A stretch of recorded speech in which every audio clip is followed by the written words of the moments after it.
Evening, one and all. It's a moment of happiness and privilege to introduce the speaker for today.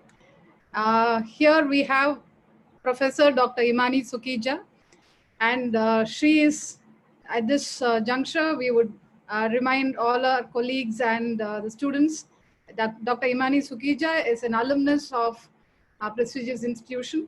So Dr. Hemani Sukhija is a professor and head of the Department of Oral Pathology and Microbiology in Index Institute of Dental Sciences, Indore, Madhya Pradesh. She is also the assistant registrar of Malvanchal University, Indore, where she played a vital role during the paperwork for the establishment of the university itself.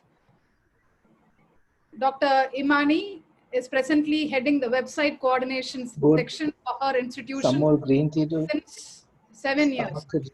She is also the head of the website coordination section of Malvanchal University. Her past designations include assistant editor of Pierre Forchard Academy Journal, and she also established the academic section, the examination section, and the cultural section in Index Institute of Dental Sciences. And she has a professional experience of more than 21 years to back her up. She did her BDS course from Bapuji Dental College, Hospital Davangere, and her MDS from SRM Dental College, Ramapuram, Chennai. She has won many national as well as state level awards for her presentations, and she has several publications in international and national peer-reviewed index journals to her credit. Along with her professional credentials, she excels in creative as well as professional writing skills. She is a trained artist and has received professional training in Indian classical as well as Western music. It's a blessing to get back into the same portal, Hemani. Welcome, and it's yours. Over to Dr. Hemani. First of all, I would really like to, am I audible? Yeah. Am I audible, madam? You are audible, please proceed. Thank you. Thank you so much, Ramya madam, for that very liberal, you were very liberal in your introduction. Thank you so much. And I especially would like to thank Rajkumar sir, my guide, my mentor. I was in SRM, I remember, very scared when I came to do my post-graduation after a gap of 7 years. And I'm so glad that I got a chance to be part of SRM Dental College and especially be a student of Rajkumar sir. Thank you so much, sir. And thank you especially for having me back on this portal to share this, to share whatever I have tried to learn about online examinations and online learning management systems. Thank you so much, sir. Shall I start the PowerPoint, madam? Yeah, please share.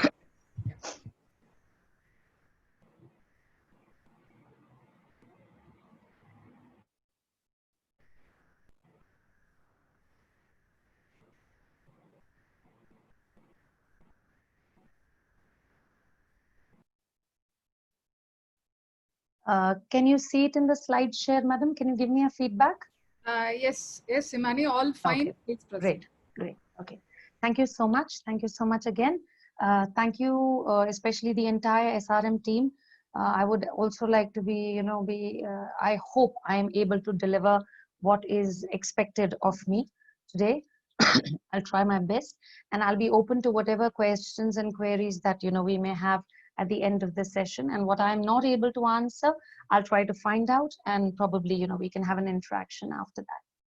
So coming to the mainstream problem today of teaching, especially because of the advent of because of the problem of COVID-19, we have all realized the importance of online solutions.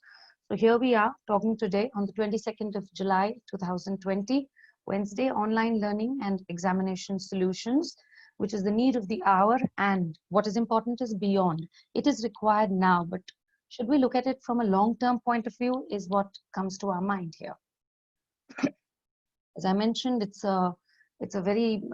great privilege for me to be back to my own alma mater, to be back home to my, to my college, where I was a student, where I learned what I learned today. And it is the learning that is keeping me going so far, because yes, it is a tough world and we have to survive and survive ethically. So thank you so much, SRM Dental College. Who should be knowing about online virtual classes and examinations? All institutions, I would say. In fact, all strata, not only colleges. I would rather, stress upon even schools, because everything is happening online, and we are going in for everything because it's for the safety of people. So obviously, all institutions, which would mean schools, which would mean colleges, which would also mean universities. Ramya, madam, can you give me a feedback? Can you hear, can you see what all I'm writing, madam? Yes, yes, Hemani, perfect. Yes. Thank you so much. So it is very important of teachers of all fields to be aware of it, because only when we are aware of something are we able to utilize what is there in the market. Then supporting staff, our clerical staff, they need to be well aware of the system as well. The IT section of the institution, because they will enable the entire setup for us. And of course, very important, the students. Reason being, if they are not able to, if they do not know the pluses and minuses of the online system, they will not be able to deliver what the potential they have. They may have more potential than they may deliver. So they need to know this the system well, so that they are able to deliver what is expected of them.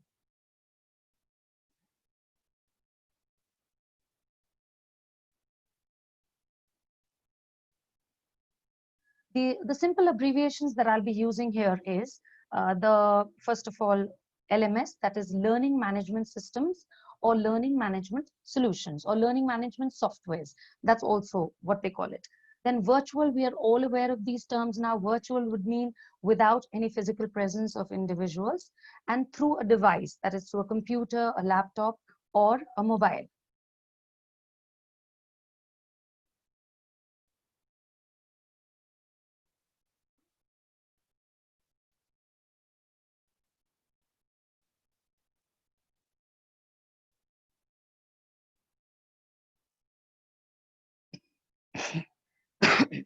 How much technology should we know? Now, suppose I buy a motorized boat, I buy a car. I need to know what I need to know to run it. I need to know the ignition. I need to know where to fill the water, so that when I want to clean the glass with my wipers, how I manage that. I need to know how to check the basic oils. Maybe in emergency, I need to know how to change the tires. I don't think I need to know exactly the entire system of how the motor runs, or how the electricity circuit is created. I don't need to know that. So the first thing is to cut off the fear, completely, that technology and me, my God, we don't go together. Or maybe, I belong to a slightly elderly generation. No, there's absolutely nothing like that. If you have learned to drive a car, that's technology. I'm sure you'll be able to master this. It just needs a few steps, just needs a little patience, just needs a little recapitulation and repetition. So nothing to worry. How much should we know? What you need to know to run it. You have your IT section to help you with the troubleshooting. You have the company for the hand-holding process, where the company from whom you have bought the system, you have purchased the system, they will help you also with it. It's very important for us to always review all the features before investing into online solutions. I did come across some institutions and some friends of mine who realized what they did is, could everybody please take care of the annotations? Kindly do not use the annotations. Thank you so much. Now, I noticed a couple of my friends who realized what in their institutions, they bought an LMS system, and then they realized that the LMS system did not have a couple of things. Now, that would not be such a great idea, because it is always a good idea first to not to buy the system first. It is always a good idea to review the products available in the market, and then to decide what to buy. So please be careful before you actually buy a system, because there's money involved.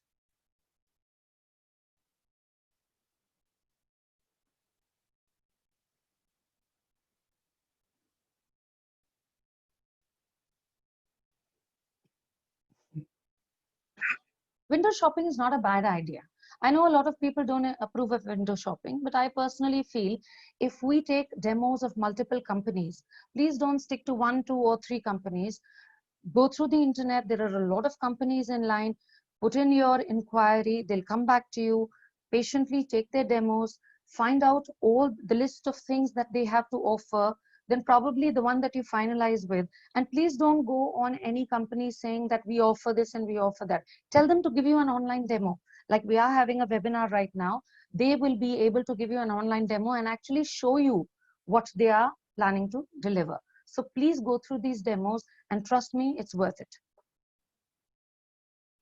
What are the questions that we're going to go through, the answers we're going to discover during this particular session today?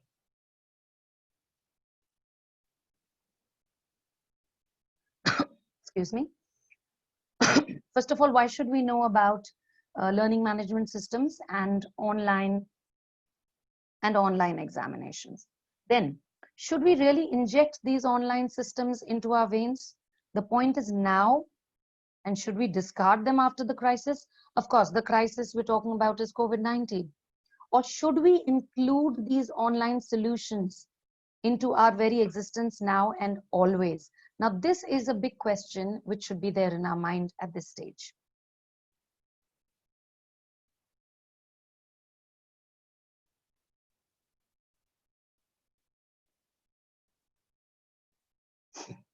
Now, over here,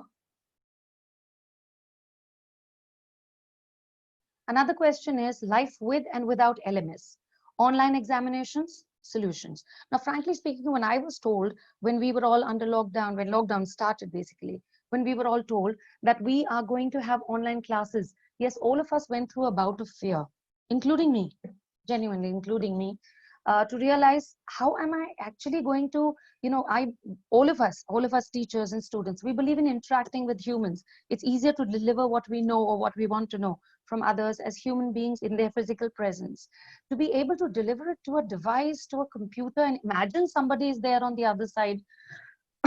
Now that can be a little scary at times, but I don't think we need to worry because we'll get used to it. And plus, I'll tell you a couple of things which you can take care of and things will work out better. Now, which is the best? Conventional teaching methods or technologically powered teaching techniques? I'm sure you have your own, point of view at this, but we'll talk about this. Another very, very important thing, security of data. You'll be putting in a lot of your lectures over there. You'll be putting in resource books there. You'll be putting in a lot of links over there for your students. So what is the security of the data that you put in there? More so the security of the participants.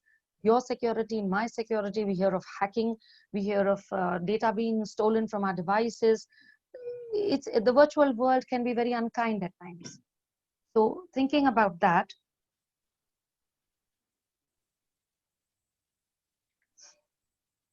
now, the main parameters that we all know, students and teachers alike, the main parameters that are required for conducting a class are time, physical space, and people.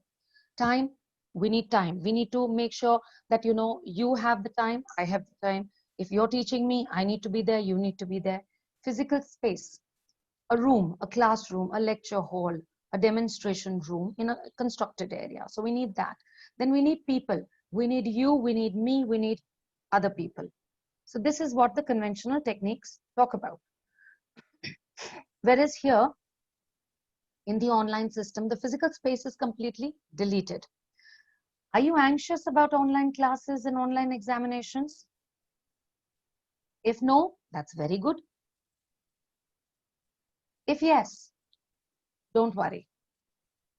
Because technology blesses you with the button of undo most of the time. Not all the time, but most of the time, you can undo certain things. So don't worry at all.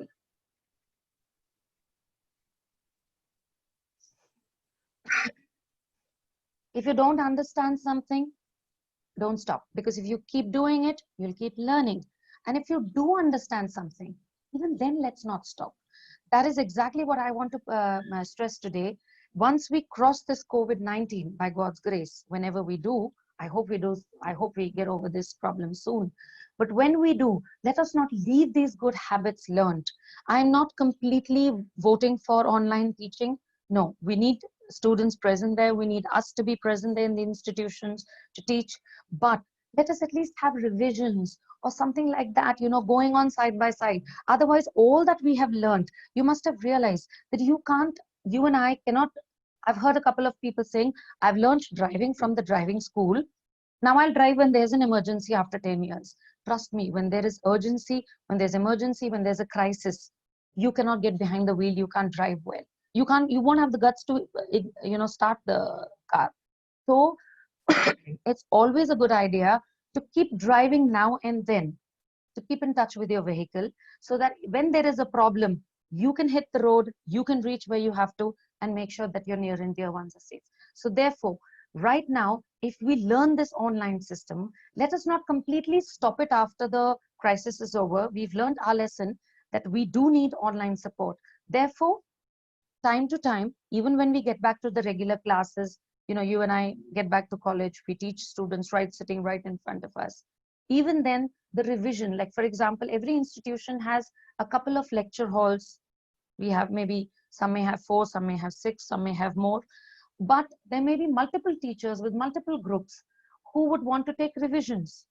So online system can be used. So students can sit anywhere, right on their mobile. Trust me, I have experimented by taking classes right on this mobile. I shifted the PowerPoint onto my mobile to see whether I can really manage it. I did a little bit of experimentation with my students, and yes, we managed to cover it. Shifted the PowerPoint from the laptop to the mobile, and I took a class, and not a class, in fact, a huge chapter, and it worked. So please don't feel disheartened if your laptop spoils. In fact, I'll tell you my own experience. My laptop spoiled just when the lockdown happened. I was very scared. Now suddenly online classes, what do I do? So I shifted the PowerPoint to my mobile one by one because it has limited capacity, and I took the classes on my mobile. So it is possible. Of course, on the laptop, on the computer, it's far easier. Now, teaching then and now, we had the verbal communication system. In the ancient times, we went on to writing on sand. We went on to the blackboard and chalk method. Then we went on to the whiteboard and marker pen method. We went on to the overhead projectors. You remember those transparencies we used to place, write it all over, take Xeroxes on it, write it, draw diagrams, and then project it onto the screen. Then to our PowerPoint systems on our computers and teaching. And very frankly speaking, I do not know whether my colleagues in SRM and my teachers in SRM, and I'm sure Rajkumar sir would remember, when I bought a laptop in SRM Dental, when I was in SRM Dental College, I was so scared of even switching it on. I was very scared of machines. But if I have come all the way down here, there's a lot of credit that goes to that keep your online system going. So thank you so much for insisting that, we need the online support and technology, because here we are now handling it. Now we are to web conferencing. But is this above the other teaching methods? No. I would personally, my personal opinion, everybody has the right to their opinions. My personal opinion is it's always a great idea to use a combination of these methods.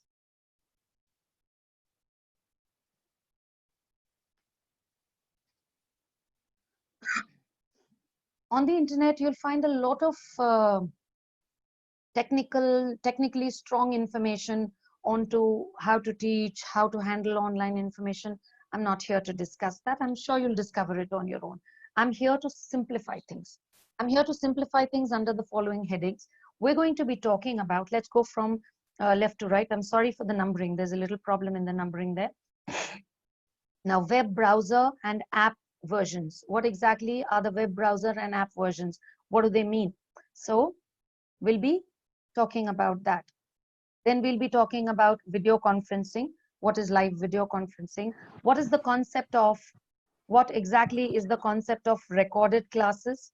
Then what is resource library? Then what about these notification bulletins that we talk about, or also we can call them notice boards as we like it, whether we can give assignments or not. Then examinations, very, very important. Then concept of artificial intelligence. Now here is something that we need to know. Storage of data, I mentioned already earlier. Then security of participants and security of data. Hand-holding process. This is something that your company should assure from whomever you're buying this. They should have a strong hand-holding process 24/7. The cost. What is the cost? White label. What is white labeling? Now, this is something that we will talk about today. And of course, the final important thing is that creativity enhances technology. You may have all the technology in the world, but it is also very important to be a little creative with it so that you are able to use that technology to deliver the final product in a palatable, in a way that people can actually accept it, understand it, and digest. We'll go to the next slide now.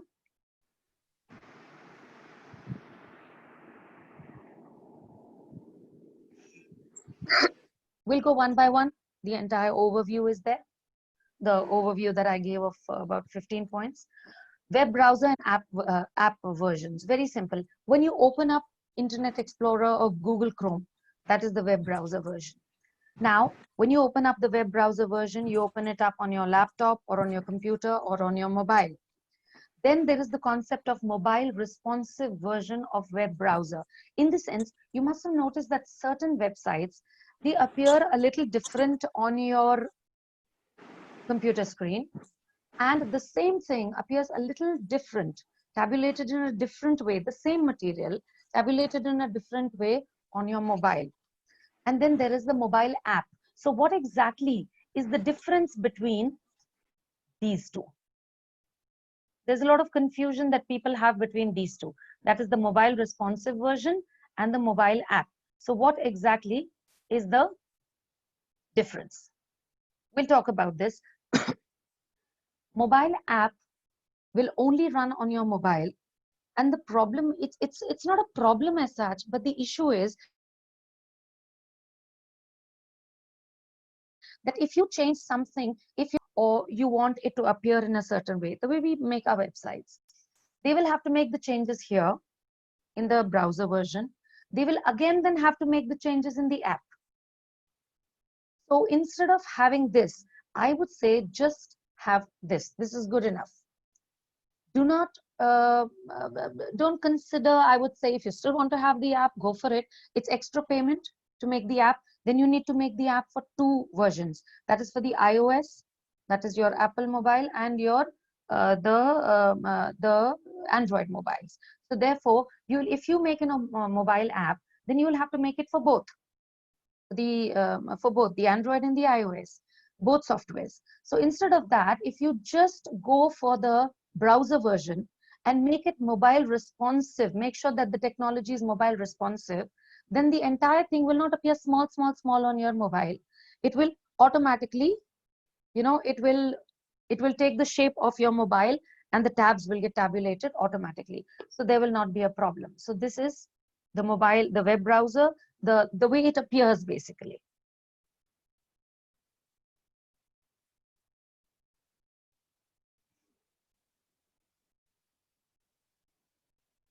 Then we come to video conferencing. What we're doing right now is video conferencing. It caters to live classes. It caters to the live online classes, like a live webinar, which we're going through right now. Then your LMS system, we just need to give usernames and passwords to all the participants, and we can have official meetings on it. You can have departmental meetings, you can have university-based meetings, any number of meetings. We can have parent-teacher interactions. We can have parent-teacher interactions as well.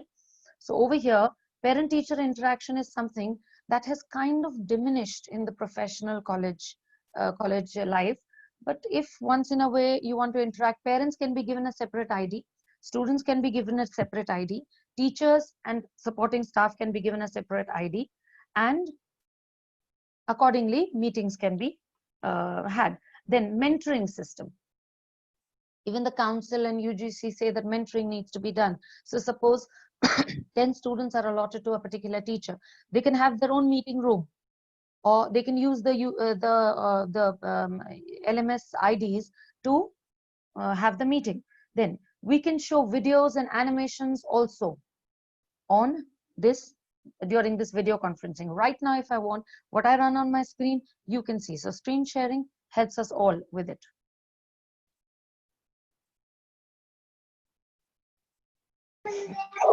The device used.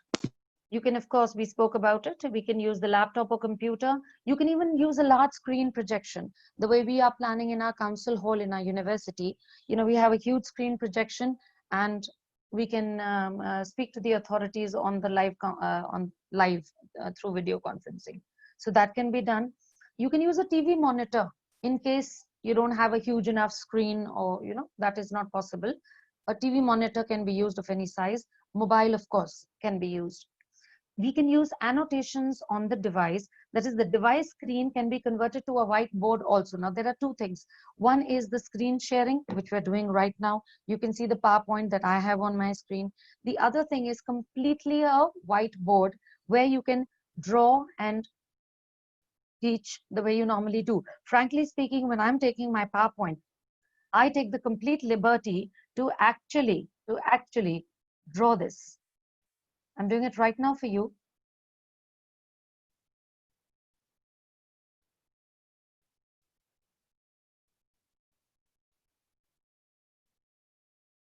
I'm just giving you a quick demo of how things can be handled. This is exactly what you do on your whiteboard. This entire thing can be converted to a white screen. And I'm doing this live right now for you. So this can be done on a white screen or in your PowerPoint. Right in the middle of the PowerPoint, I can make these, I can go ahead and, you know, write. How do you use these annotations? Well, a very small equipment can be bought. I'll just show it to you. This is a pen tablet that I'm using right here. It's a pen tablet. It's a small device, a very thin device. You can use half the size as well. You know, maybe just this much. Can you all see me? Can you all see me? Ramya madam, can you? Yes, ma'am. Yeah, we can hear you. You can proceed, Hemani. No, can you see me? Can you see my video? Yeah. So please look at the video for a while. Half the size. I've kept my hand here so you can see the size of this pen tablet. These are equipments which are available in the market. You can, the half the size will cost you approximately 3,000 or so. In fact, we can have these pen tablets available in the department. Per department, one pen tablet can be bought, you know, so that these annotations can be done effectively. Then the whiteboard can be done. Then, of course, we can share the PPT, which we are doing right now, PowerPoint presentation, the PDF, Word file, Excel, whatever you want, you can share on this. So the students will be able to see, and you can use this pen tablet with a pen to mark anything, not only on the PowerPoint, also on the PDF and the Excel sheet and anything at all.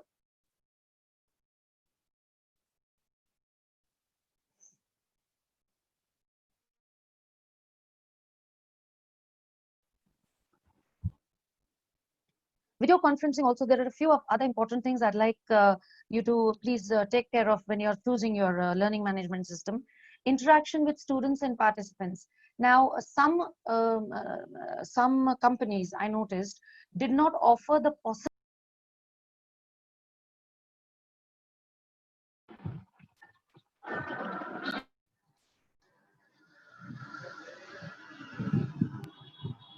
I think I was muted by mistake. Just fraction of second, no worries. Sure. Okay. Now we need to ensure that the participants can be seen if we want to see them. For example, when it comes to students, I know there are the nice ones and there are the nicer ones. We also know that there are some naughty ones here and there. So I would really, now a webinar is a different concept, but a class, I would not be very comfortable with my students, with the videos off of my students. I always make sure that I have their videos on, and so that we are in good bandwidth. And when their videos are on, when they log in, I know they're there. because online can be very deceiving. Trust me, a student, please remember what a student can do. There's a saying, when you want to catch someone, you got to think like them. So it's not the matter of catching, it's just the point of making sure that you deliver the best to the student and they grasp it, because they're young, they may make some mistakes. We want them to avoid making these mistakes. Now they can always log in here and disappear, go and sleep, go watch a movie. So we don't want that. We don't want to encourage that. So therefore, always make sure. Now, certain LMS systems, they said that they cannot allow only the host and the moderators, 3 moderators, that is the co-host or moderator, whatever we'd like to call them. Only their video will be on. Now, that is a system I was not very comfortable with, neither was our organization. So therefore, it is always a good idea to have the provision. You may you may see their videos, or you may not. So you may switch off or switch on their videos. That's a completely different thing. But the provision should be there. The provision should be there. That's what we're stressing here. Then notifications like hand raise, thumbs up, thumbs down, most of the systems have it. Just ensure that yours has it. Then annotations allowed to participants. It should not be none or all system, in the sense that if I allow annotations, then everyone, scratches and disturbs me around. Now I'm doing this, fine. But if I want a particular candidate, I take their name and I say, now I have drawn a particular, let's say I've made this star. I want you to point out at the top corner of the star. So the child should have the provision of circling and saying, yes, this is the top corner of the star, or pointing an arrow at it with an annotation. But it should not be an all or none phenomenon. Either I allow everybody or I don't allow anybody. So only the person whom I want to allow, that provision should be there, which is there in certain softwares. Then we come to this one, which is live demonstration of diagrams, hands-on demo, preclinical work using reverse camera. What I tried is, I used my mobile for this. I took a piece of paper. I took a piece of regular paper.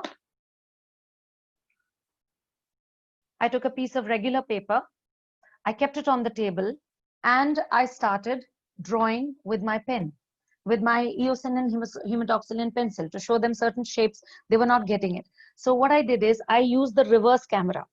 I kept it. You can buy a tripod, or you can just keep it on a couple of books. I piled a few books. I kept the camera here, kept my paper here, and I very calmly started drawing. Now they could see the entire thing live. So that is another method that you can use right in this system.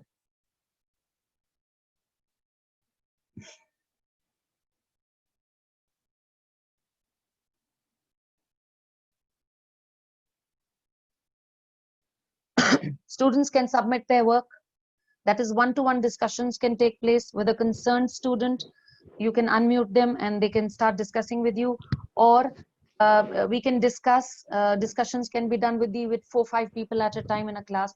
Now there's one thing, again, I faced a company where they said that they cannot unmute everybody, only the moderator can be unmuted. Now that's not fair. If I ask a question and I'm expected to read the chat, now it is very difficult sometimes. We want verbal interaction with the students. That's much faster. A student may not be able to convey what they want to convey, probably. So we need verbal interaction. So unmute option should be available for everybody, and it should be in the control of the host. Now that is another thing you need to check out when you actually buy a learning management system. Then video conferencing, host, that is the teacher or the person who's conducting the class, of course. Then the co-host, who's the moderator or to assist the teacher. You may have a co-host, you may not have a co-host. It's not necessary to have a moderator. Then there is somebody's mic is, I think, on. There's a lot of wind blowing there. Thank you. Then geo tracking. Now geolocation tracking. This is something very different that I came across when I was taking the demos. If we enable our geolocation, we may use it, we may not use it. See, in the same cost, if they're giving us something, why not have it? You never know when it will come handy. It's always good to have stuff. So geolocation tracking of all the participants is done, and how? I'll show you that. We'll come to the attendance, and geo tracking will come into play. Now, attendance. sorry, attendance, automatic input in a file. Now, for example, certain systems, you have to take screenshots and the participants' names keep going up and down. Now, that is not very comfortable because you take screenshots, somebody's name could get missed, and then you will have to enter it manually into a register. So that's a lot of waste of time, and it's a lot of, it's unnecessary. Whereas learning management systems, companies offer that when you take a class, all you need to do is just click that when you want to take the attendance. The attendance gets saved as a document. Some get it saved as a notepad, document, some as an Excel file. I personally prefer the Excel file. You can choose yours. Now, what happens is when the attendance is taken in a file, so what happens is it can be seen on the server or we can download it as a file. And what are the things that it contains? Now over here, we can view this class-wise or we can view it student-wise. For example, if the student is Hemani Sukhija, now how many classes was Hemani present there? It will do the automatic calculation and tell you from this date to this date. The way you view in your mobile bill, you want to view all the bills, all your transactions from, let's say, 25th of January 2020 till date. It will give you the 6-7 bills. So exactly, Hemani, how many classes has she attended in oral pathology subject? It will tabulate everything. It's a lot of time saving. It's a lot of time saving. That can be done. Plus, class-wise, in today's class, how many students were present and how many were not present? So that can also be seen. We'll go to the next one here now. Like here, I'd like to show you something. This is an example that I got from one of the companies.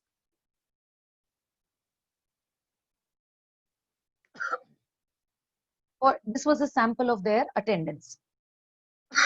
There are various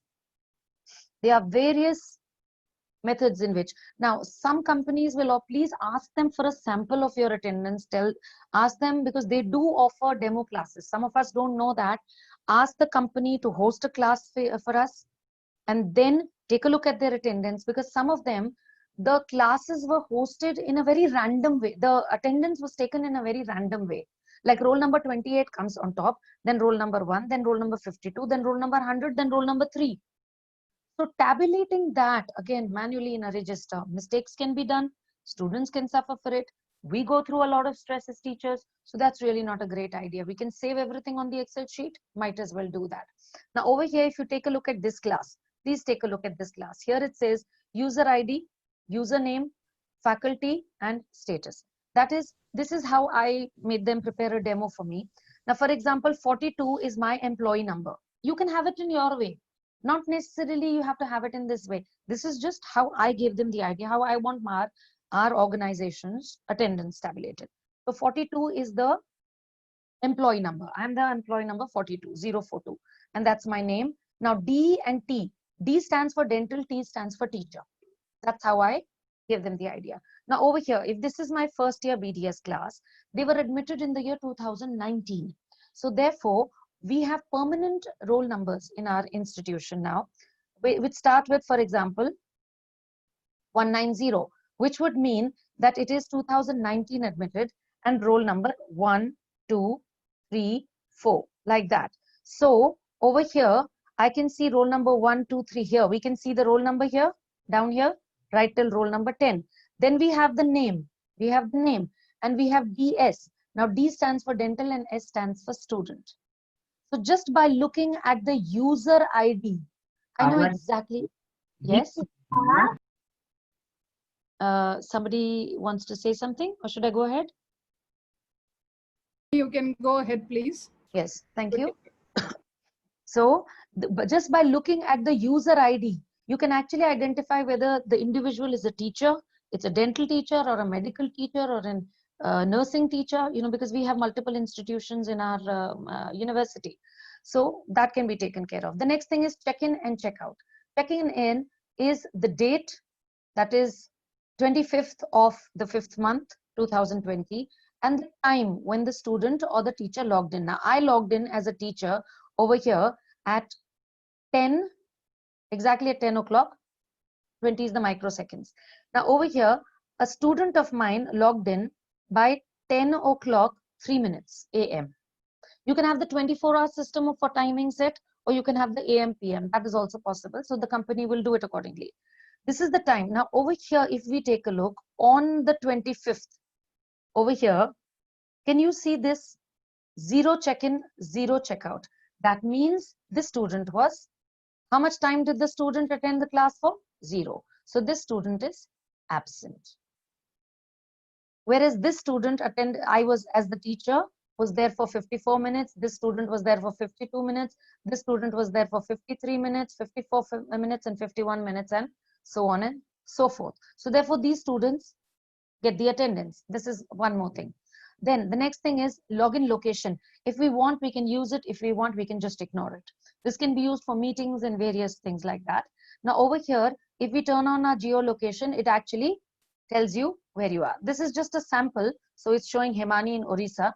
Hemani was not in Orissa. She was very much in Indore when this sampling was done. Okay. We'll go ahead now.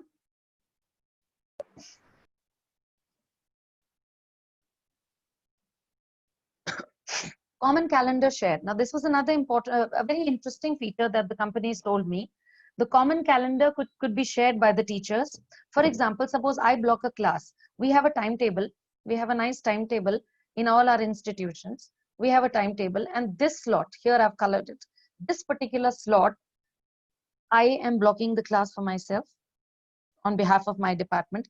So this entire calendar is shared by all teachers. So everybody knows, including my principal, including my, the rights can be, delineated, including our vice dean, our dean. So all of them know that this, if they want, they can go on to this common calendar and find out that, yes, this particular class, then this particular class is committed to be taken as per the timetable by the teacher, and the name of the teacher will appear. So it will tell that Hemani Sukhija is taking this particular class. So even my dean will know who's taking that particular class. Then there can be common calendars which we can have between students and teachers, certain things. So students also know by a notification that yes, we have a class. If we want, this is all if we want to use it. Teachers, students, and parents, if you want that. It's not the all or none phenomenon. You can always have certain things and omit certain things. You can tell the company and they take care of it. Some companies use third-party platforms. Some companies use their own platforms. For example, we are using Zoom right now. This is a third-party platform. And there are various others that we all know about. That is, please take a look at this entire list. There are many more. There are many more that we know about. So WhatsApp video calling is there, FaceTime, Skype, Zoom, Cisco WebEx, Google Hangout, Google Meet, Blue Jeans, Big Button. Everybody knows about these. Some companies will organize everything for you and use one of these. But some companies will have their own platform and have their own. You don't need to go to Zoom or Google Meet or anything or WebEx. You use that particular company's product.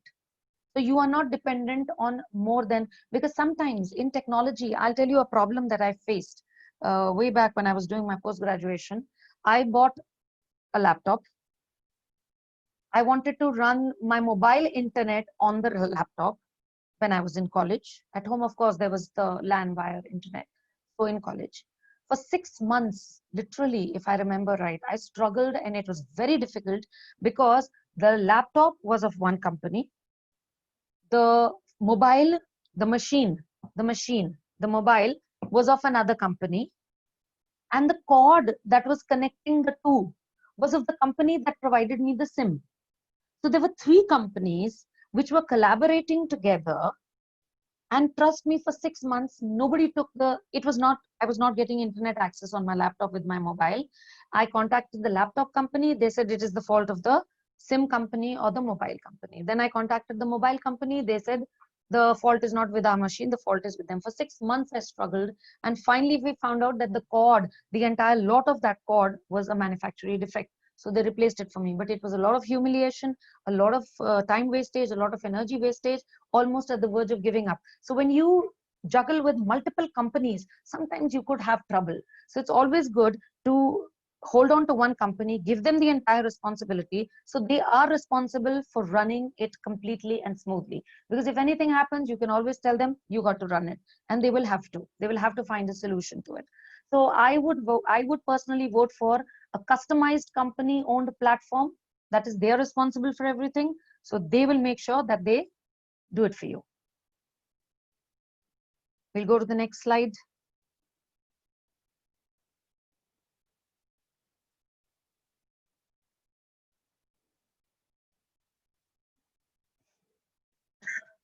Now, video conferencing, another important point is, it is important to choose a platform which allows video on for all participants. I did mention this because to ensure the alertness of students, very important. I'm sure all the teachers must be smiling. We don't want students logging in and then having a ball of a time without learning, and then they suffer. It's not that we want to keep an eye on them. It's just that if the students don't pay attention today, they will suffer tomorrow. And then as teachers, we don't want them to blame us, because they'll always come back and say, we were small, we were young, we didn't know whether we were doing the right thing or the wrong thing. So it's always good to have a little parental eye or a little teacher eye on them. It's really not a bad idea. I'm sure the sensible students will agree with me. Then, to ensure a quick interaction with the students during the class, because chatting, putting answers in a chat, that's good, but that's not as good as, suddenly if I say, Ramya madam, could you please give me this response, she'll quickly unmute and she'll quickly tell me. Now I have the right as a host, if I am the host, whether I'm giving her the right to get unmuted or not. So that is important. Then the mic can be unmuted by the student to answer instead of typing the answer in a chat, and this right can belong to the teacher also.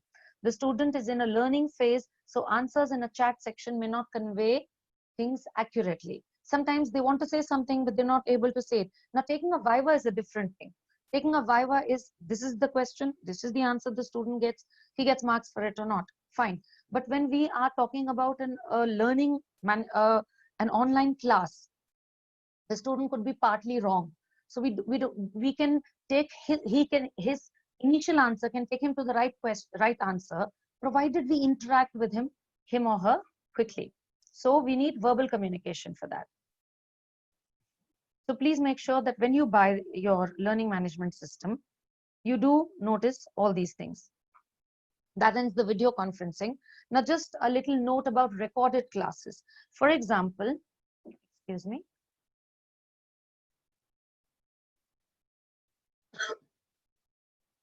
Recorded classes. Now, recorded classes, suppose we are going in, like this session also is being recorded, as the organizers told me. So recorded classes, this recording can be put on the learning management system itself, and it can be organized very nicely, trust me. Like, for example, we just go through this slide first. For example, uploading of recordings of live online classes. This is like, for example, if we consider this to be, instead of a webinar, if this was a class, this recording can be uploaded so that the student can always go back to it and review it if he or she wants to. But he will not get attendance for it. Now that is in your hands, because otherwise children will never come for the online classes.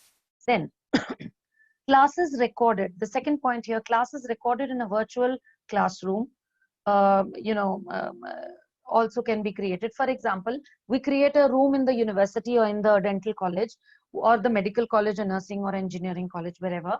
In the institution, a room is created where the teacher, you can have a camera, the lights, and the teacher can teach on the board, on the whiteboard, and deliver the lecture, and that recording can be put. So that is another method of uploading recorded classes. So a teacher doesn't have to have a PowerPoint if they want to teach. They can do that. The second method can be done. Then reading and reference materials like files, PDF, Word, PPT, Excel sheet, anything can be uploaded into the resource library in the recording class, in the recorded classes.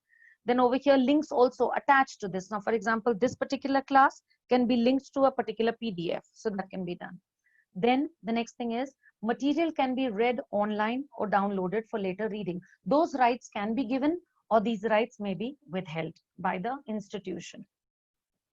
So certain rights, we want this class to be there online or this class to be downloaded for later reading. So you can give all the rights, or you can also keep some of the rights with you.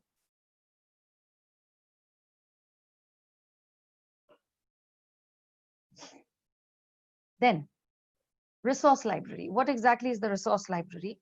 You have content management system, which should be, now please, whenever you buy a learning management system, please ensure that the content management is systematic. For example, suppose I take a chapter on tooth development in in oral histology, and my colleague also takes a chapter in, he or she also feels that they have taken a very good class in tooth development. So both of us upload our lectures on the resource library. Now suppose on the third number, my lecture appears on tooth development, same chapter, and 15th number, again tooth development appears. Now that's not great. That's putting the content there, like putting it in a jigsaw puzzle. It's really not systematic content management. What would be a systematic content management? The company should provide the provision that all the chapters of oral histology are listed. Now we take one chapter, for example, we take one subject like oral histology. All the chapters of oral histology, it is listed. Dental anatomy, listed. Oral pathology, listed. Now I go as a teacher, if I have a recording of my class, which is done on the virtual board or which is done on the PowerPoint, like I'm doing right now. So either of them, I go to the chapter tooth development, I click on it, and I say upload this particular recording. It uploads that particular recording. Then another teacher also goes to tooth development. So it comes over here, tooth development dash Dr. Hemani, Hemani Sukhija. Tooth development dash so-and-so, Dr. X. So the child knows, and if we want parts of tooth development, for example, bud stage, tooth development in the chapter, just bud stage. I only spoke about bud stage and cap stage. So my chapter name can be, my lecture name can be bud stage and cap stage, dash by Hemani. So the child knows exactly when he opens tooth development, he knows exactly what is there available for him in the resource library. He can either download it, watch it later offline, or see it live online. So that content management needs to be systematic. All companies don't provide that. So please make sure you evaluate this. Then resource library can also contain all forms of files, which could be, as I mentioned, Excel, Notepad, video, audio. Offline video can be downloaded on your device. Online, like YouTube and other things, you can see it live. You can give them the link over there. Like this is a good video, 1.5 minutes video on tooth development. They can click on it and see that video and then start seeing the lecture. So they get a good overall view of it.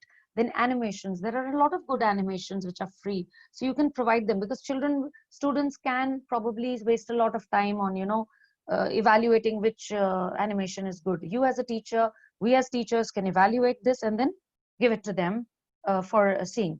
Recorded classes for later reference, etc., can also be taken care of here.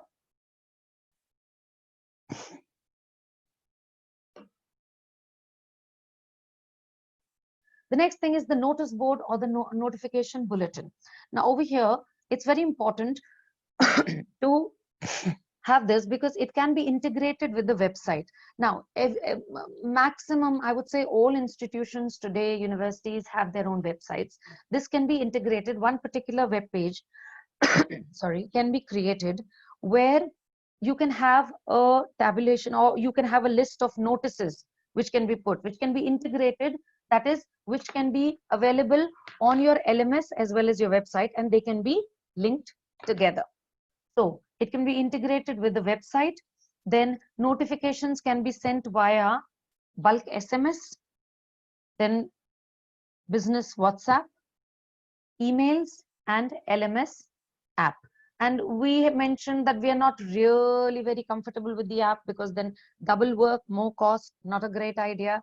So if we for now, just keep it away, if we just keep it away, email, WhatsApp, and SMS would be a good idea. Email, again, there is a small problem over here. Too many emails, like for example, my Gmail got full. I didn't even know this could happen. It got full and it gave me a warning that either you buy more space or you delete mail. So this is a lot of tedious work. So I would finally square down to SMS and WhatsApp. I would finally square down to, I would say no to the email, no to the LMS. I would say WhatsApp and SMS is good. Whereas certain things, if you want to send by email, yes, you can think of it and only trigger those things. So you can have dedicated staff who will do that for you. Then notices can be displayed over here. For example, of change, cancellation of classes, exchange of a class. Now, suppose it's a dental anatomy class, it's a DAOH class, dental anatomy, oral histology subject class, or an anatomy class. We have a certain important urgent meeting to cater to, and with the permission of authorities, we get to exchange it with a physiology class. So that can flash on the calendar and it can come as a notice over here. So the students can take a look. There can be a notification, and the students know that instead of the online dental anatomy and oral histology class, they have to, the physiology teacher will be there to teach them a particular chapter. So that's another thing. Then notifications can also go to the management, officials, to the administrative staff, that is the dean, the vice dean, the registrar, the vice chancellor. If he wants certain, if they may take a look, they may not take a look, but things can go to them. Certain notifications can be targeted to teachers, students, and parents. So there will be columns over there like radio buttons. When you click a feedback form, you get very good, good, fair, poor. So you just have to select one. Only one gets selected. So you can have these combinations, and all you have to do is click on it, and it shoots to that particular group of people.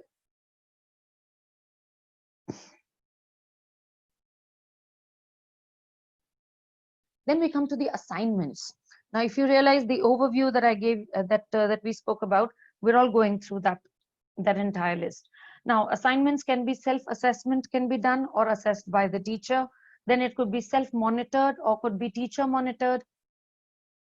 Then it could be done live, right? While we are online, you are there, I am there, you have your internet on, I have my internet on. Or it could be done offline and then submitted at a later date. It could be submitted at a later date. So teachers may go through the assignments later also. That is also a possibility. Assignments can be of all forms. They can be MCQs, they can be descriptive questions. We'll come to that in the examination system because the same overlaps with the examination. Assignments can also, I forgot to mention here, assignments can be time bound, or you can have them without any time, any binding of time. You can have it open-ended, or you can have it, okay, fine, they have to finish this in 4 hours or finish it by 2 days and submit it. Then the submission stops. Then now we come to a very important point where I'm sure everybody will be very curious. Online classes, fine. We have somehow adjusted to examinations. Oh my God. How are we going to have examinations online? Now, this is something that we're all scared of. Entrance exams can be conducted. Can they? Yes. The companies say yes. We'll justify how. Class tests? Yes. Internal examinations? Yes. Remedial examinations? Yes. University examinations? Now, that is huge. That is huge. Can it really be conducted? Well, the answers will come. We'll go to the next slide and then we'll get the answers to all these. Let's go ahead with this.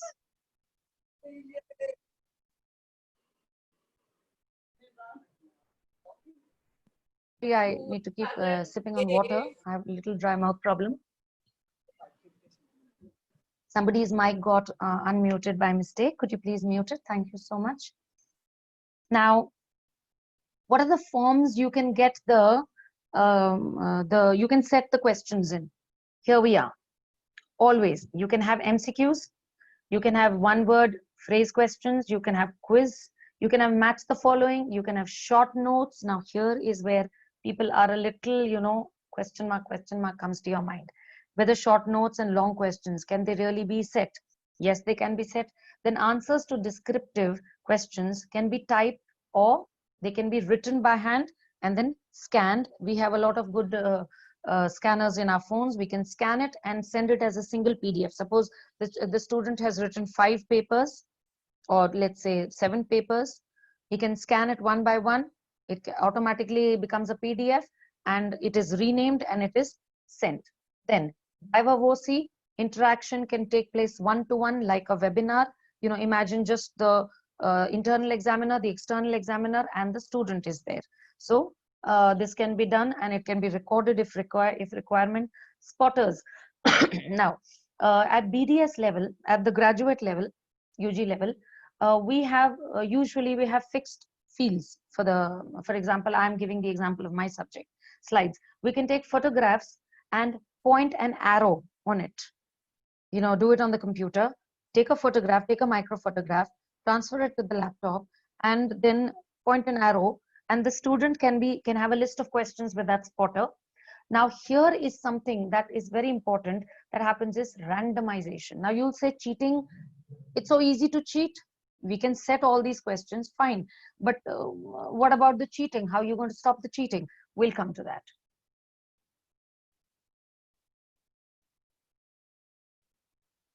And MCQs can be answered as radio tags, in the sense that, for example, the way you fill feedback form, suppose the question is, what is the capital of India?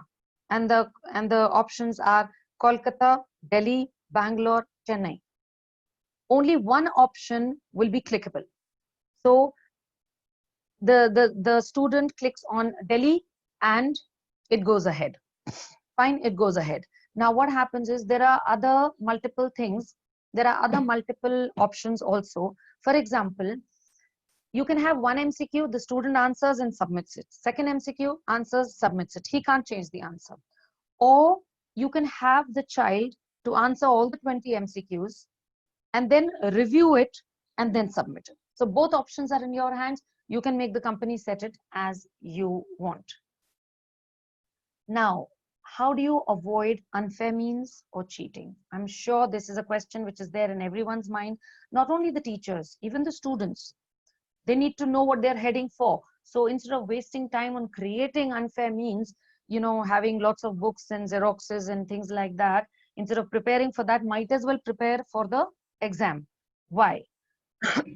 Randomization. Now, this is something, randomization of questions. Randomization of questions in the sense, suppose we are supposed to have 20 MCQs. Let's say we are going to have 20 MCQs in a particular question, in a particular question paper. Finally, what we are going to do is we are going to set 150 MCQs from our department. This is what we are planning. Now, 150 MCQs are set. At the same time, if it's 20 MCQs, we go in for 20 minutes. Let's say it's a 20 minutes test, 20 MCQs, but we have set 150 questions. In these 150 questions, the moment the timer starts, the students are told to be online in particular, at a particular time. When they are online, when they are live online, at that point, every student gets a different set of questions. Even the teachers don't know which question is going where. So out of these 150 questions, randomization seemed to be a very good solution to these problems. Randomly, questions are going to different people, and when the 20th question comes to that student, the test, that is the last. That is the last. So the child will not get the time to sit and cheat. Even if he tries, there's no time. Plus, ask whom? Because everybody is going to be busy giving their own exam. That's another thing. So that is one thing. Then time limit can be set that exactly at the 20th minute, after the 20th minute is there, the timer stops. Now, like I said, we all know that we do invigilation, proctoring. That is what they call it in the software language. Invigilation or proctoring. We'll talk about that also. Now, nothing is 100%. Nothing is 100%, not even live exams. Even when we are invigilating, there is always a little scope, which we try to minimize, of course. We try to keep it 99.99% effective. That is exactly what is being tried on the software. Of course, it can never replace I again would like to stress, it can never replace the person-to-person interaction, but we're trying to get close there. Now, that is what the thing is, because right now we're in crisis. Right now, technology is taking its toll. Technology is doing its technology. People of IT are doing their best to cater to this. We should know what's there in the market, because we don't want to realize, we don't want to be caught unaware. We pay more and get less. No, we don't want that. When we pay something, we want to get the maximum for it. So randomization is one thing here. Time limit can be set. Another thing is that all questions here, this is the third point here, all questions may appear one by one or together, whatever you want. You can set that, and that need not be for the entire system. In oral pathology subject, we want one by one. In physiology, they may want all together. Let the questions go all together, give the child 20 minutes, and then, you know, go ahead with the this thing. Now, MCQs also can be checked by, because MCQ is the answer key. If question number 5 has particular answer, which is D, the teachers don't need to check it. So a lot of time and time can be saved. This can be followed even after, you know, regular classes commence. So over there, the marking, that is the checking, valuation of MCQs. I'm only talking about MCQs and match the following, those kind of things, and quizzes. So the child submits the answers, the software itself checks the answers, gives you the final report. Hemani got this much marks, so and so got this much marks, this so and so got this much marks. You can even allot whether one MCQ carries 1 mark or whether one MCQ carries 2 marks. That is completely in your hands. For every particular this thing, you can, for every exam, for every test, you can change that. Then permission to go back, here again, permission to go back to any previous questions may or may not be granted. That is again in the hands of you, that is in your hands. Not a full, not a final thing that all the, if you grant permission, it will be there for all the subjects, all the tests. No, it can be test sensitive, it can be exam sensitive. That is, for this particular exam, I want to allow the permission to go, I want the child to go back and review the answer. In this particular test, I don't want the child to be given that permission. So once they answer, they submit it and then they go ahead. So that is another system, that is in examinations. Now, a very important thing, we must be hearing about artificial intelligence. You must have realized, we must have all realized that suppose I listen to, in Google, I enter MS Subbalakshmi classical music, let's say. Once I listen to it or once I enter it, the next time I go there, it starts giving me options of other classical singers. If I say Muhammad Rafi or Kishore Kumar songs, it starts giving me similar, you know, singers of that era. It starts helping me with my findings. That is exactly what artificial intelligence is. It starts realizing what you like. If I like comedy serials, for example, I click on one comedy serials, it gives me further suggestions of other comedy serials. That is artificial intelligence. So what is the proctor's role or the invigilator's role? The proctor's role, or what we call in our medical language, the invigilator. There is the availability of face recognition. For example, some of the biometric systems of, you know, entering your organization and exiting your organization, you have the fingerprint biometric system. Some have the face recognition system. So the same face recognition system can be installed into the software. So once the child comes here online on the webcam, the student, the face recognition can be done and nobody else can come and sit, and it can be matched with what is already fed in earlier. So somebody else who comes, it will automatically detect that there is. Then multiple face detection. Someone peeps in from somewhere, or, you know, if there's an exchange, so that also can be done.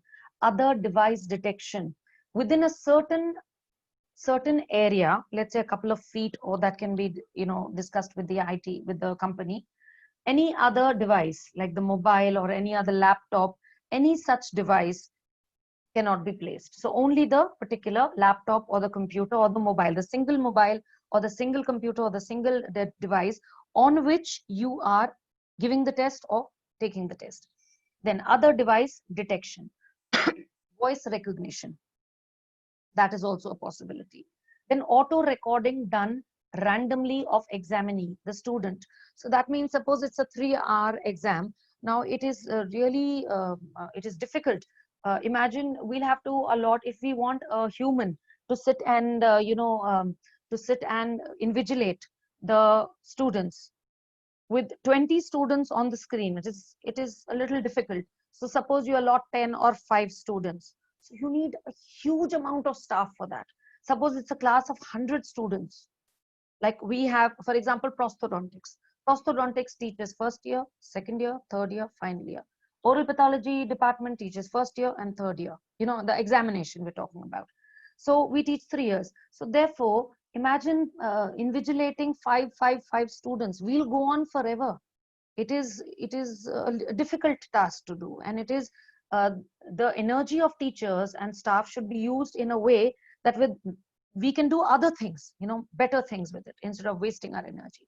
So auto recording is done. Now the system, the webcam is on, the child is giving the exam, the student is giving the exam. Automatically it takes 10 seconds of recording, 5 seconds randomly. The student doesn't know, the teacher doesn't know, nobody knows. Just randomly it decides to take recordings or auto pics. It takes photographs, snapshots. So whether the child is looking left, looking right, or continuously trying, so this can be caught. Even when we are proctoring, if you see, when we are invigilating in an examination hall where we go for duties, we are not seeing every child all the time. We are randomly moving around. Yes, when we are randomly moving around, so we can only see some people in our vision. Similarly, random videos are taken, and then plus it even gives warnings, mind you. It even gives warning. If the face is turned away in a certain direction, it gives the notification to the proctor. The proctor can quickly turn on. I can turn on to Rama madam's video and see what she's doing at that time. Or I can, while the exam is going on, I can see that video also, what happened during that time. There are certain companies who give you the entire video. For example, it's a 3-hour exam. Every child's 3 hours is recorded. That's a little impractical, because you can't sit and see all the 3 hours of everybody. So it's better to have the auto recording done randomly. We'll go to the next slide now. The next thing is that webcam snapshots, which I mentioned. Webcam snapshots are done. We are talking about artificial intelligence. Let me remind everybody. So webcam takes automatic snapshots randomly of the student. Then notification comes to invigilator if the examinee, that is the student, if the student switches on any other device, or a warning, and a warning is given. A warning can be given, like after 3 warnings, we suppose the invigilator gives 3 warnings, and we decide that on the 4th warning the exam should be discontinued. Suppose we have fed that into the system, so the invigilator doesn't have to remember how many warnings he's given to whom. 3 warnings, and after that the exam will just stop for the child. So that possibility is there, that can be done. If you want, you can enable that. If you want, you need not enable that. You can keep it manual. Then another thing, all other browsers can be blocked during an examination. That is, the examination will start. Suppose a child is supposed to start the MCQ test of 20 questions, and the first question will appear only after there will be a message over there: block all other softwares, block all other apps, block all other browsers during this examination. If the child clicks on yes, the exam continues. If the child clicks on no, the exam doesn't start. So that option is also there. This is there in the market. We'll go to the next slide now. All other windows can be blocked. Similarly, like the other browsers. So Windows, all other apps can be blocked. That is, the child cannot really go to any other app on the same this thing. And another machine also, it can detect that. I already told you. Block screen share. So the child cannot share the screen with anyone and they can tell him or her the answer. Block copy paste option. All these options are there. So you can go ahead for block the copy paste, block the screen share, block system keys to avoid access to printers, in the sense control P or such. Not even control P, even the mouse will not be able to go to that particular option.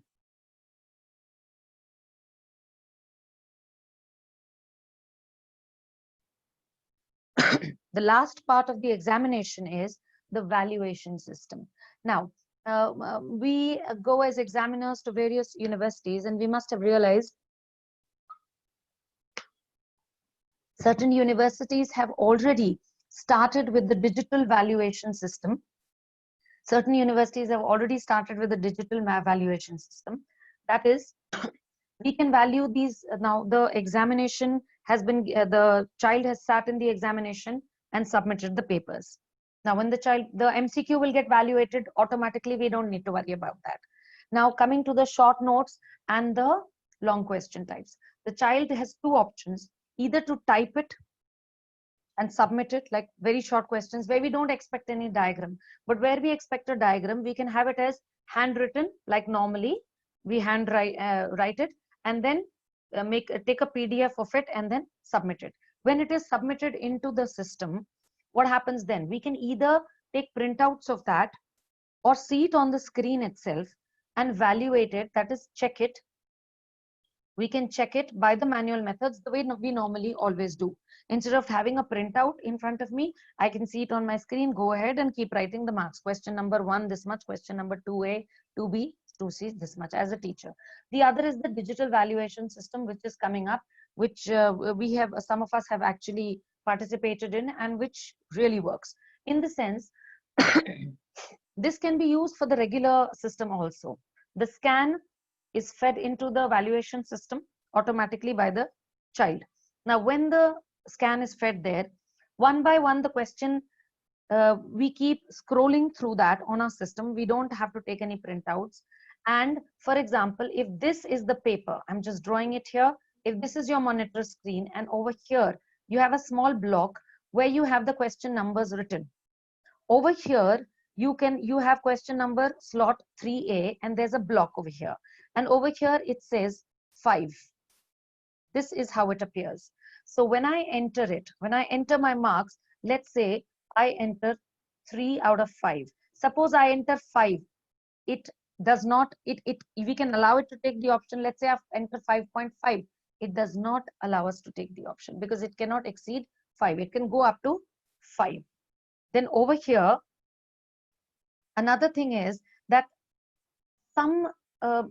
when we normally evaluate, we normally give, let's say, 3 marks, or we give 3.5, 3.5. Here you can even give 3.75. You can give it to 2-digit system. You can give 3.660, anything. So this option is there. You keep entering it. As you keep entering, you start going from question, you keep going from question number 1, 2, 3, you come to the 10th question. Let's say 10th question is the last question. Once this is done, it gives you an option to review the paper as a teacher. You want to go through it again, or you want to submit. Now I say I want to review it, so it takes me back there, shows me the marks that I have allotted. I can make changes in it. Once I say, okay, fine, I've reviewed it, I go for submit, it gets submitted, and the totaling is done automatically. Suppose it is 70 marks paper, or let's say I get section A, it is a 35 marks paper. I get to see that the child has got 26 marks. I don't have to do the totaling. So totaling can be done by the software over here. Therefore, the methods of evaluating, manual method can be used or digital method can be used. Then remuneration to examiners can also go through the payment gateway. You can attach a payment gateway directly to this. Let's say your university or your college, you have, let's say you are an examiner in my university, and we decide that in our university, we decide that after the result is declared, and then the revaluation result is also declared. Let's say 15 days after the revaluation result is declared, the payment will automatically shoot. The payment will go to the examiners. Whereas, if you want, you can keep it manual. If you want, you can keep it manual. Somebody's mic is on. Could you please mute it? Thank you. Thank you. So you can keep it manual also, that now we want to pay this examiner, we want to pay this examiner. So automatic bank transfer will go.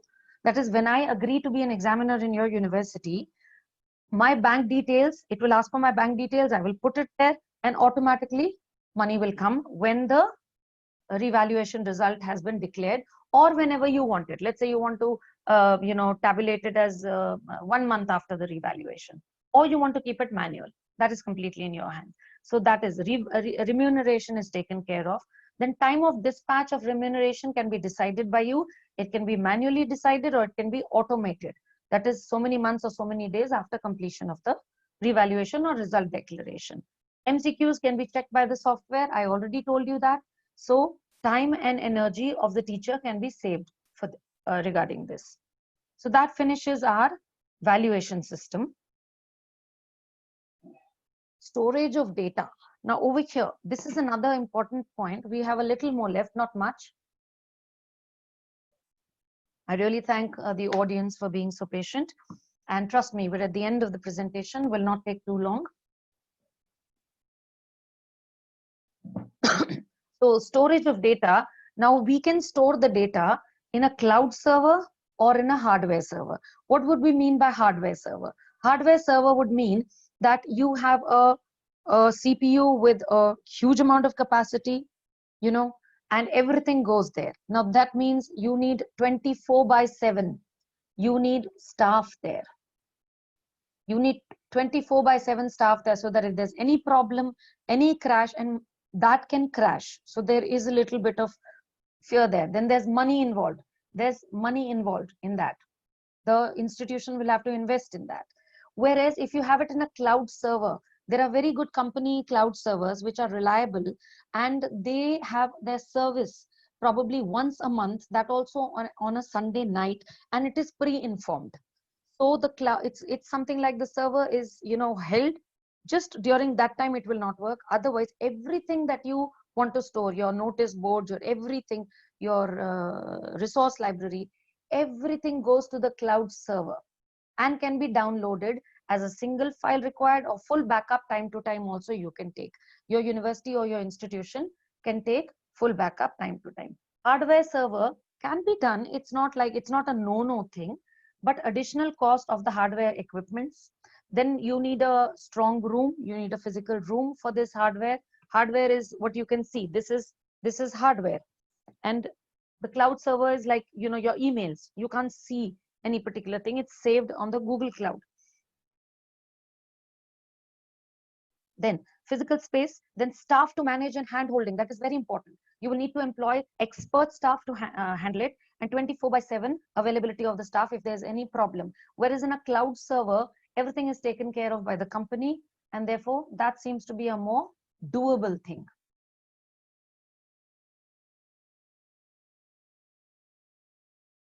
Security of data and participants. I'm sure we're all worried about this. Now, security of data and participants is that it is we don't need to log in with our email IDs. That's one thing. My email ID could be linked with my bank account.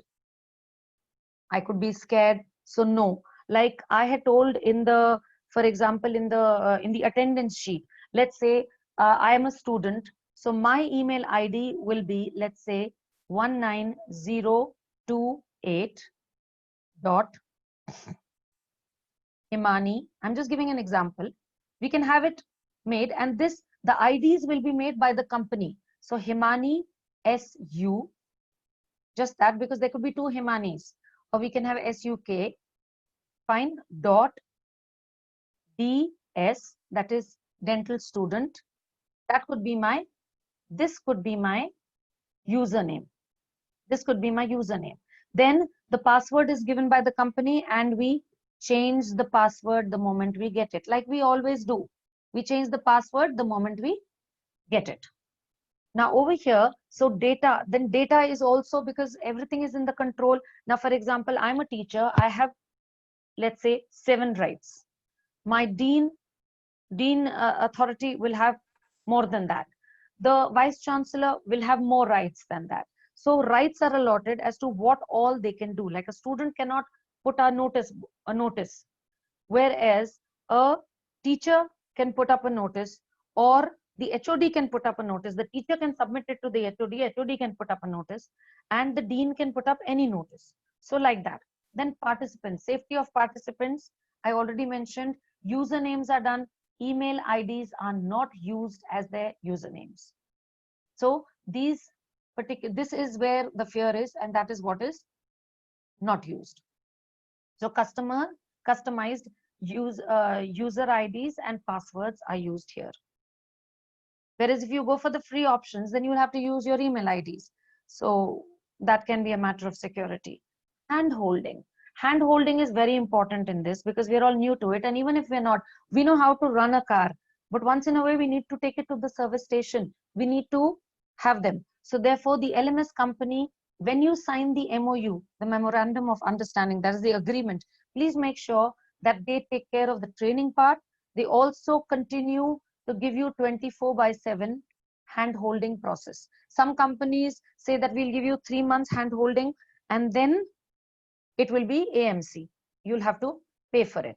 So venture into that.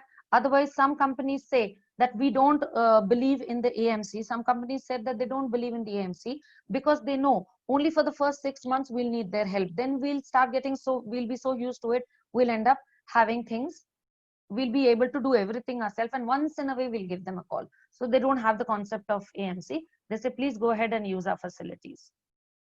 Then troubleshooting should be solved online. You should not require, when you choose your LMS system, you should not have any the requirement of people to come there, because if you have a hardware server, then you will need people to come there. Whereas if you have a cloud server, everything will be solved online.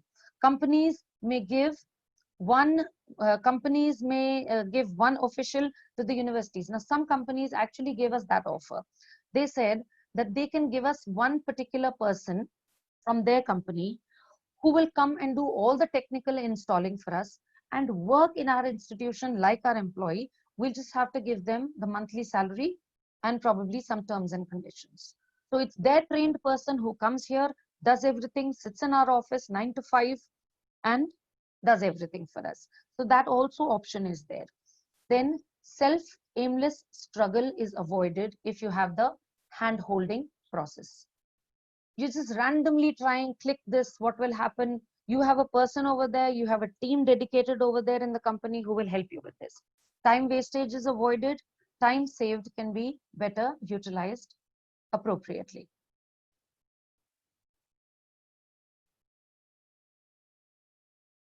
The cost can be of 3 types. When you face the cost factor, it can be of 3 types. Some companies may give you monthly fixed cost, in the sense per student, per candidate, per student or per teacher. It will say that, okay, you have to pay us so much amount per month. So that is one way of costing you. The other is per hour, per participant. For example, initially when we ventured into taking these demos from companies, we realized they were offering us ₹9 per unit. Per unit would mean per hour, per participant, that is per student and per teacher. And finally, we realized that there were excellent companies who were actually giving us ₹2 per unit, which had a companies with a standing of almost 15-20 years. So even up to ₹2, ₹3 per unit. So that is really doable. So whether a student attends class or doesn't attend class, monthly fixed if they have to pay, that's really not a great option. So there are possibilities where you can go in for the second option, where suppose out of 100, let's say 85 people attended this class and one person conducted it. So that is 86, which means 85 students plus one teacher. So you will have to pay for 86 units. And suppose we cross 1 hour. Now that is where the question comes. We cross 1 hour of ₹2. So for every 1 second added, they have a cost. That is, let's say ₹0.03. ₹0.03. So it's very nominal. So that can be also considered. Then there is a per channel. For example, a channel of, let's say, first BDS, DAOH. That is, the first BDS class. This can be created as one channel. Then first BDS anatomy. That could be a second channel. So the number of channels that you create, so those teachers will be able to come in there per channel cost. So they have per channel costing also. So there are 3 types of costings that are available in the market. We can take demos and suit yourself. And there is a prepaid wallet. For example, we buy 50,000 hours. We buy 50,000 hours. We pay for it. And like a prepaid wallet, it keeps coming down. And when we probably reach maybe 1,000 hours, it could send you a notification that you need to invest for more hours, or you could set it to 500 hours, whatever is convenient to you, even less.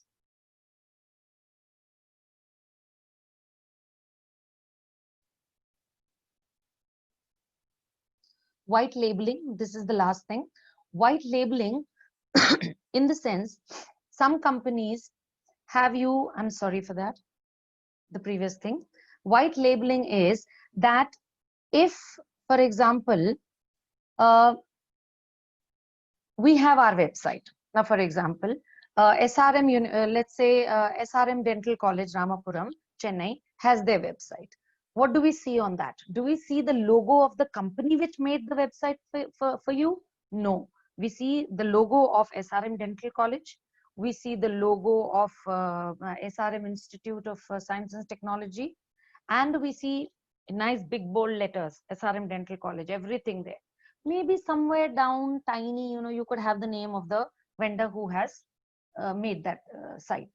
That is called white labeling. The product is manufactured by someone else, but it is your property. So therefore, your name, your banner, that comes. Some companies do not provide it. For example, some companies, their own logo and everything will be there. You're just using it. Some companies provide you white labeling free of charge. So I would say when we are buying something, purchasing it, might as well use white labeling. The logo and it belongs to the organization, belongs to us. That can be used. And finally, to end it all, creativity enhances technology. Now, there's I will take just about maybe 20 to 30 seconds to tell you the story of this beautiful photograph. These are my twin nieces, my sister's daughters. They had this barricade here. You can see this barricade over here, and they couldn't cross it. We've all seen that with children. So they found this box, they found this carton box, and they dragged it all the way. Now the technology is there, but unless and until they use their technology, their creativity to push it there, stand up on it, and finally pull up the latch. So that effort has to be made by us. And I'm sure when we could do it when we were babies, I'm sure we can still do it.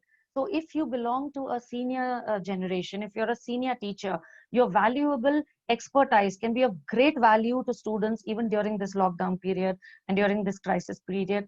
Please do not give up thinking that you will not be able to match with the technology. Trust me, we're all together in it, and I'm sure we can handle this.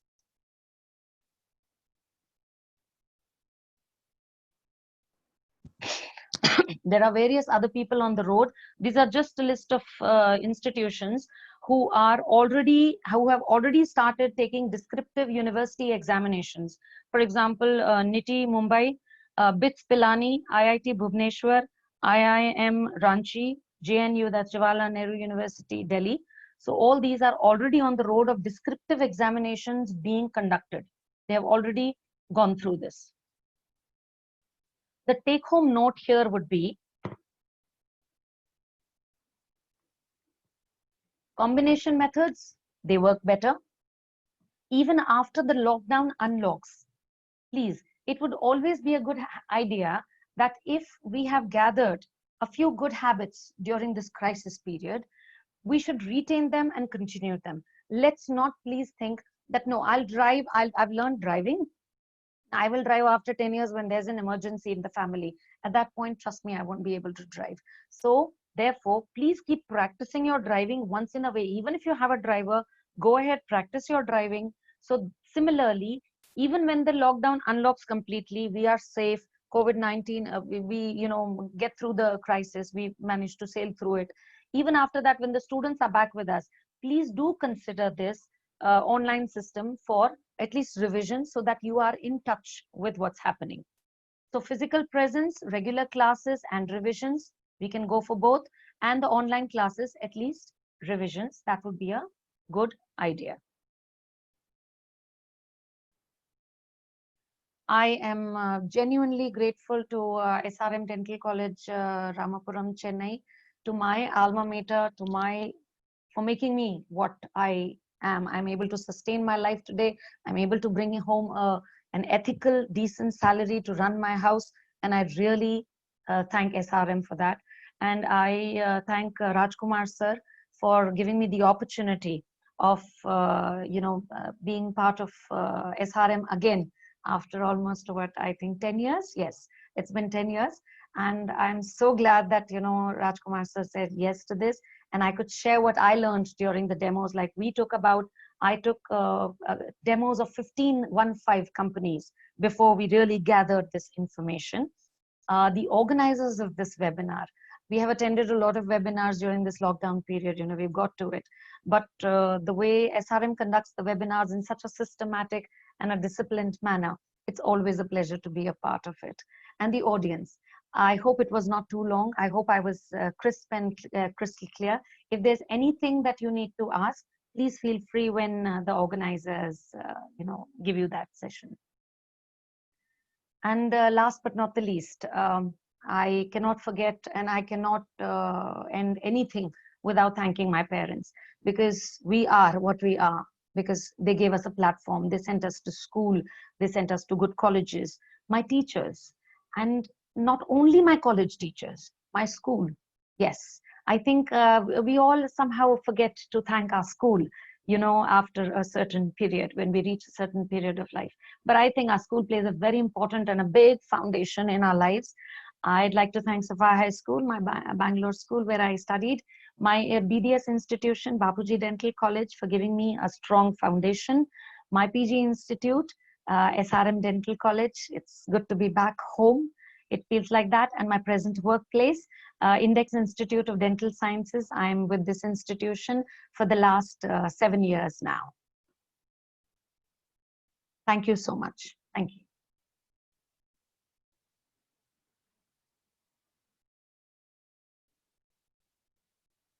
Ramya, madam? Yes, Hemani, that was an awesome presentation. I think we learned everything about online learning and examinations. It was really a mind-blowing session. Thank you for thank you so much. I am, we've all got to the Namaskara mudra. Now, handshaking is not, in. It's the Namaskar, and I'm really grateful for those words. Thank you so much. I'm not surprised, as we all know how meticulous you were from the beginning. I know you, and it's almost 15 years now. Now we move on to the question answer session. Yes, ma'am, please. Over to Dr. Shall I stop sharing the screen? Yeah, shall I do that? Yeah, over to Dr. Madhu.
Hemani, I'm sorry for that delay. So Dr. Madhu is just organizing the questions. Which not a problem, not a problem at all, not a problem.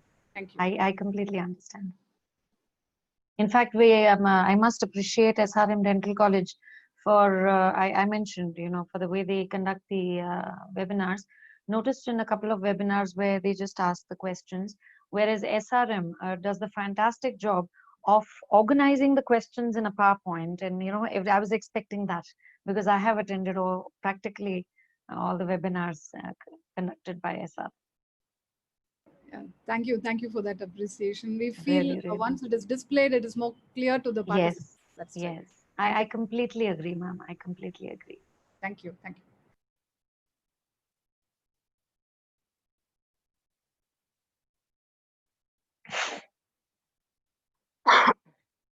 Sorry.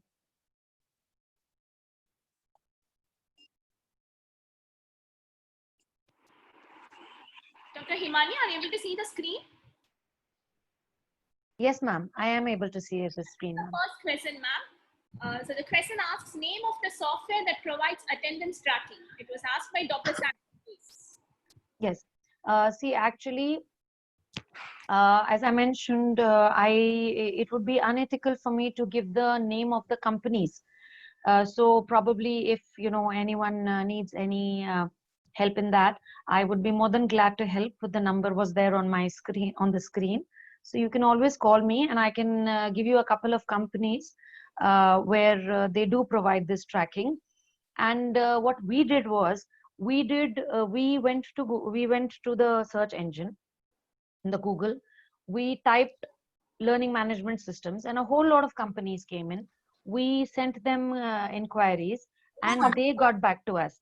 But the name of the company, I think that would not be ethical for me to display, because that would be, it would be fine on a personal note. I could suggest some things to you, but I'm not here to endorse any particular companies, so I'm sorry. But there are companies that, yes, do give us this attendance tracking, because I gave you a sample. Okay, thank you, ma'am.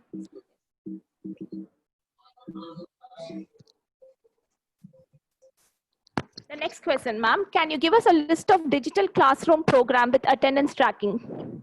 That's the same thing, ma'am. Everybody is very worried about which company to go with. I can understand that.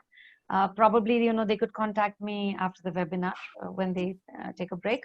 And after the webinar, yes, I can tell you the names of the companies whom you can contact, and they could help you. Okay, ma'am. The third question, can this online exam be a part of university exam? Yes, ma'am. There's some backgrounds. Yeah, can all the other participants kindly mute? Yes. Yeah, please. Okay, ma'am. So, yeah. Yes, please, ma'am. Yeah, you were saying something, madam? Can this online exam be a part of university exam?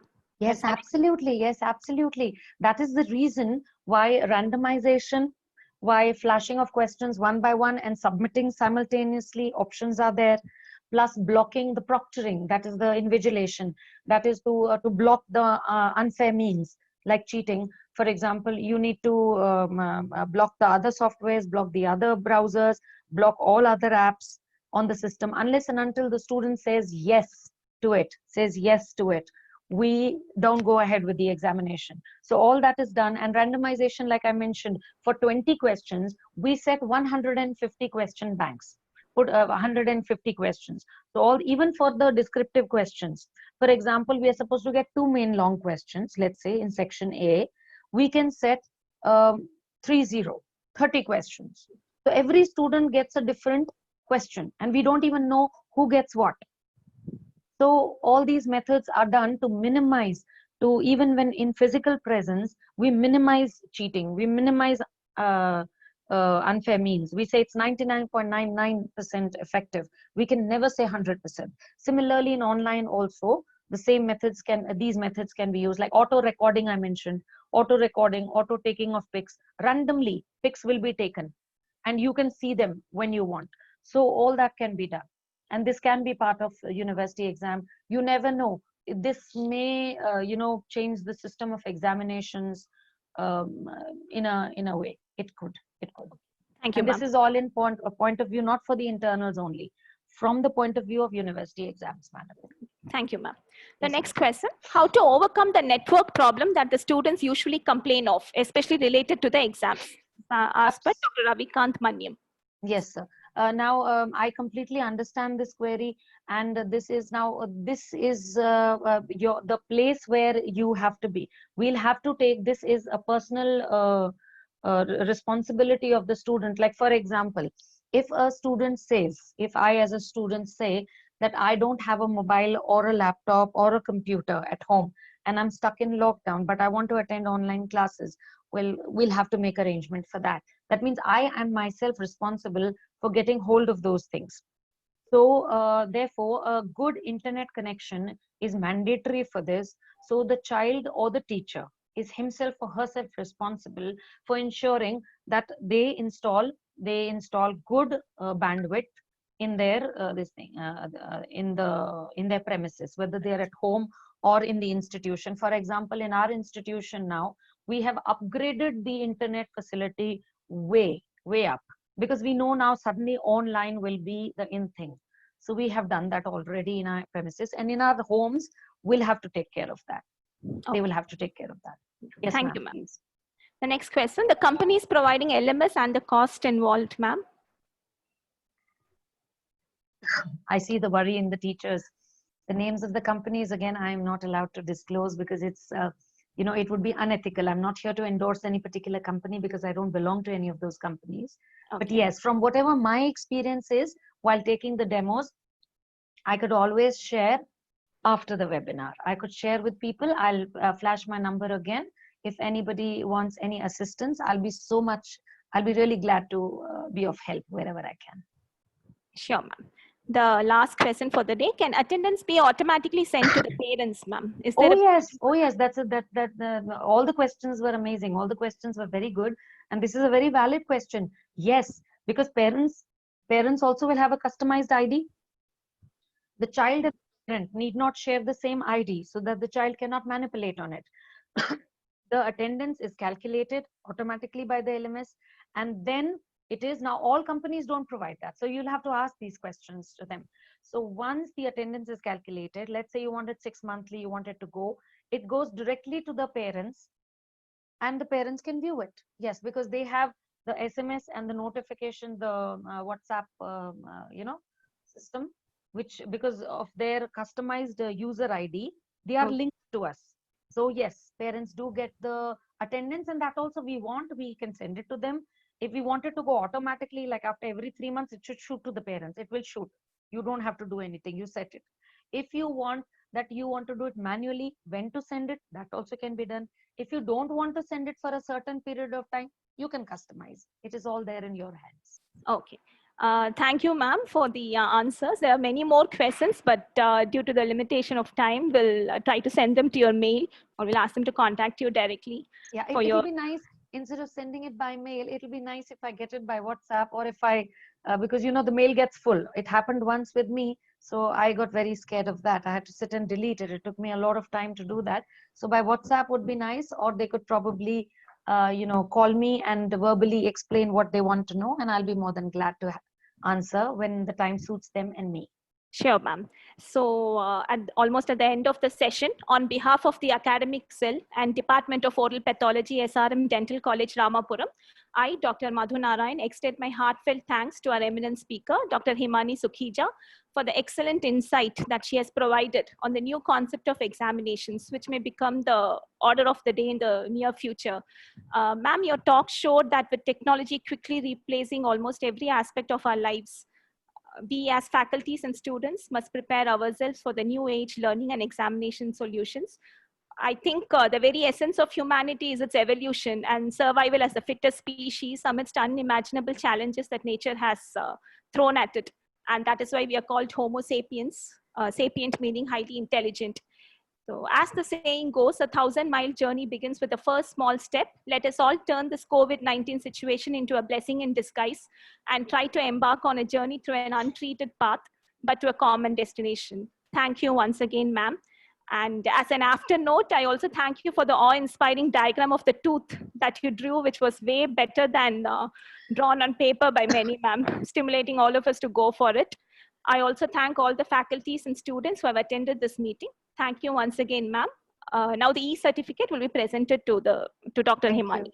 Thank you so much. And on the e-certificate, it is so good to see Rajkumar sir's sign. I remember sir signing on my thesis. So that is the time you feel, oh my God, your PG is coming. You're completing your PG. So I'm so glad to get a certificate with sir's signature. It's a blessing. It's like you have your mentor's hand on your head. It means a lot. Thank you so much, everyone. Thank you, ma'am.